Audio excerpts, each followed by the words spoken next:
What is going on, guys? Captain Jack Spearo here. I am out here in the woods. Oh, it's a squirrel. Alright guys, I'm out here in the woods of a Florida wildlife management area. As you can see, I hunted this morning, had no luck. So I went and did a little bit of scouting. I found some food, so some acorns were dropping, and there's really not a whole lot of other acorns dropping. So I'm gonna go ahead and sit this spot tonight. I'm gonna bring my stand, go set it up, and hopefully I see something. I've seen there's a lot of deer sign and hog sign, so I'd be happy with either of those. Preferably deer, but I'll take a hog if I have to. So I'll see you guys when I'm setting up. All right, you guys. So I'm at the spot. Oak tree I'm hunting is right over there. Thinking about going ahead, setting up in probably that tree. I'll get up and I'll have some nice cover. I'll be able to shoot out. I'll be able to shoot the tree, and there's a big game trail right over there too, so I should be able to catch anything going through here. And also I'll be able to look and possibly get some stuff out there. So time to set up the stand.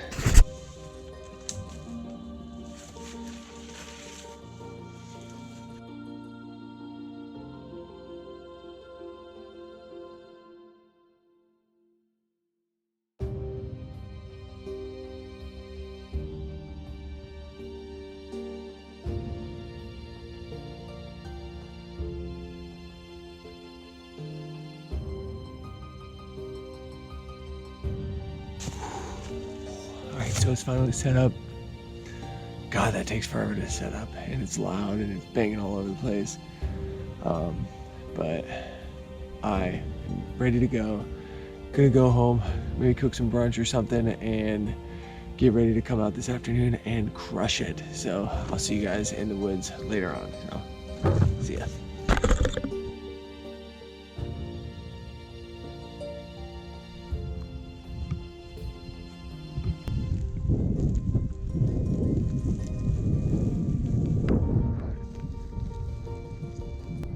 Alright, so I just got back riding and hauling a bunch of stuff out, and whoever designed this bike seat must have liked having stuff ran up their rear end. So I don't understand, why can't you just have a seat like that? Like, that's perfectly nice. You could sit on it instead of it sitting in you. It's disgusting and it's very painful. So yeah, whoever designed that is a moron. It is the afternoon. I'm out here. The wind really isn't doing what I thought it was gonna do.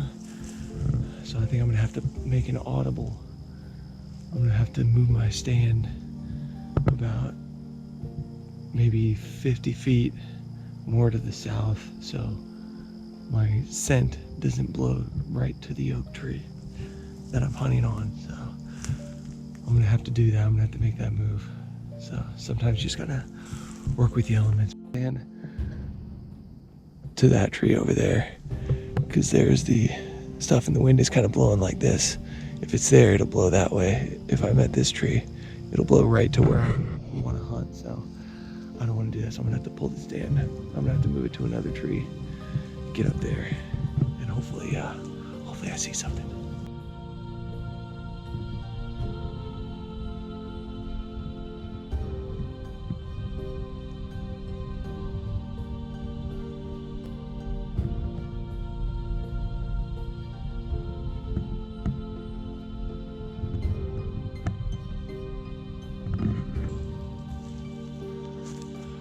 Alright, so we finished hunting. Unfortunately, we didn't get anything all weekend. Being out here, it's not really about killing stuff. It's about just being in the woods and seeing how much life is out here. Because when you're hunting, it's a more of a different experience than just going on a walk in the woods or camping.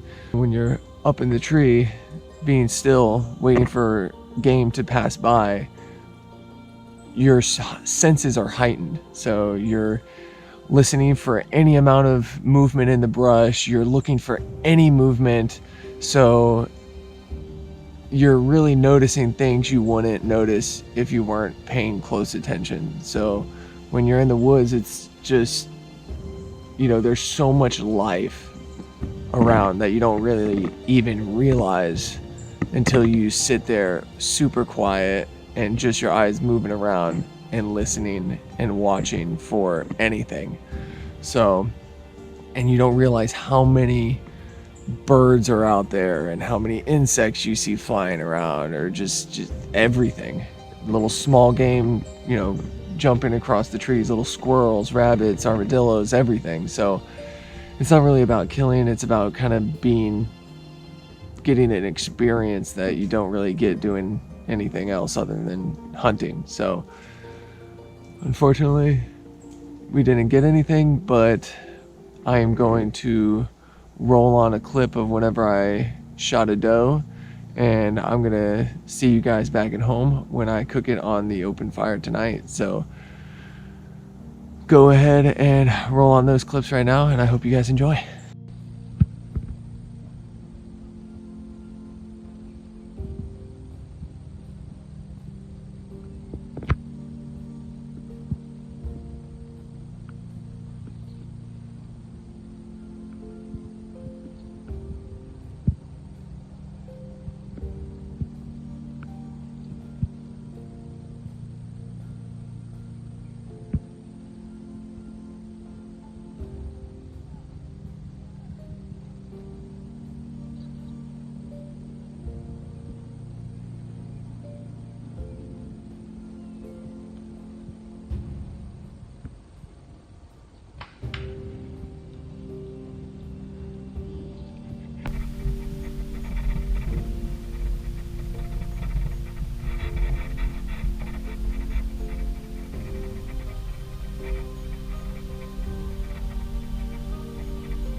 So we got her.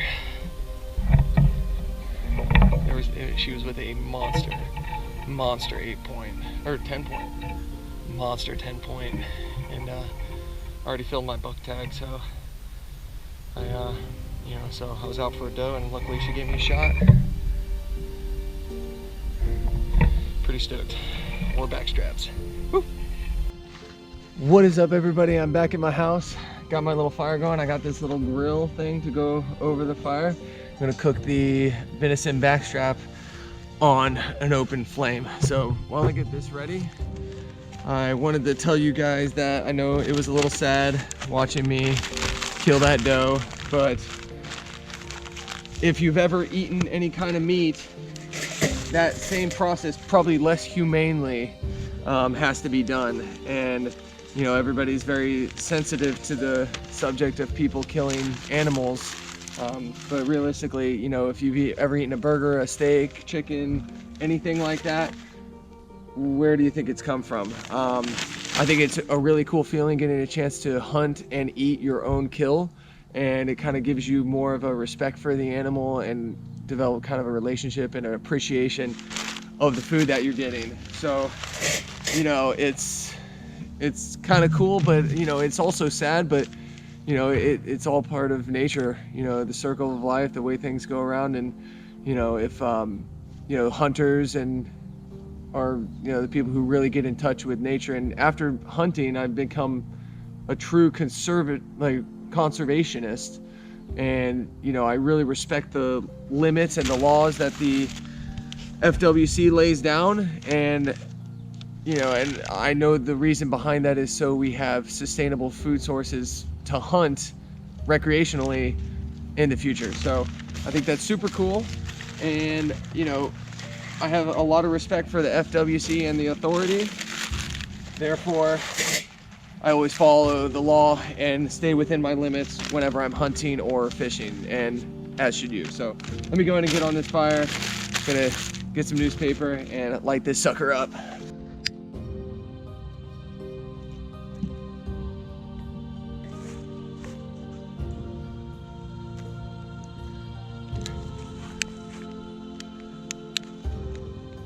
got flame. So I'm gonna go ahead and let this cook down. I'm gonna throw a couple more pieces of wood on it. Hopefully we get some nice coals and I'll be able to slide the grill over it and cook up that venison. I'm gonna go inside and season that back strap. So I'll see you guys inside. Here inside, all I've got now is my back strap. Pull it out. It's nice and thawed out. I'm gonna give it a quick rinse. So what I'm gonna do is I'm just gonna coat it in olive oil and then season it in just some Montreal steak seasoning. So probably about a tablespoon. Make sure it gets coated. And all I have is just some Aldi steak seasoning. I'm going to give it a nice coating. And as I put some on it, I'm gonna mash it inside of it. Olive oil helps keep it on there. And those broths are just to have extra food. Probably dinner or lunch tomorrow. All right, now it's just gonna go on the grill. Ooh, look at that. Got the broths going, got this back strap going. Let's do it on there. Man, that smells good. I'm gonna get a light out here so you can see.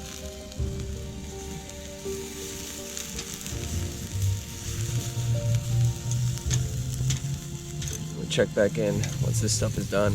It is done. Look at that. It's done. I'm gonna go ahead and throw it on my plate. Got it nice and just rare inside. I'm gonna give it a taste test. And it's perfect. Look at that. Look at how rare it is. It looks so good. Let me go ahead and give it a shot. Taste it.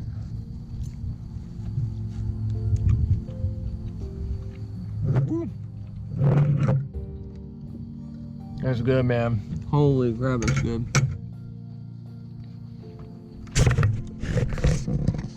Man, that is phenomenal.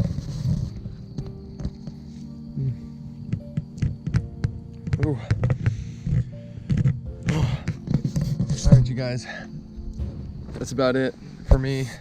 If you like this episode, go ahead and give it a thumbs up. If you're new, subscribe if you want to see some more. If you have any questions on anything, go ahead and comment below. Also, I got merch out.